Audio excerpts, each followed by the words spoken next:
Hey guys, I'm Coach Allie, and today we are working on those underarms. We're going to be doing bench dips with bent knees. This is a regression to a straight leg bench dip.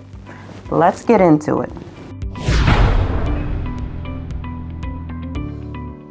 There's a couple different things you can use for this exercise. You can use a chair, you can use a bench, you can use a box, whatever is just about hip height or lower. Now, you want to make sure whatever you use is sturdy.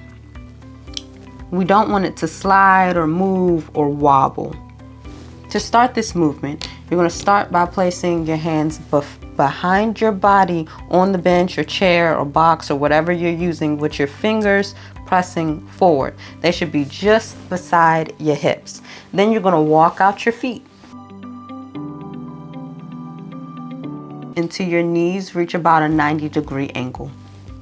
From there, we lift our hips up and then we lower our body, not by thinking about getting our butt to the floor, but solely by bending those arms. Those arms should come to a 90-degree angle, and then pushing through our palms, we're pushing back up. Try not to swing your hips up. Your hips essentially are not doing anything in this movement. They shouldn't really be moving or anything of that nature.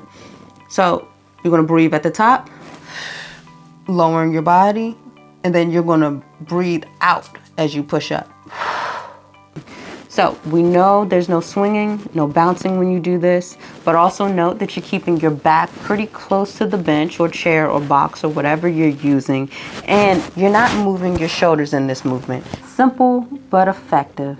Strong and sexy arms don't happen by accident. They happen one rep at a time. See you guys in the next demonstration.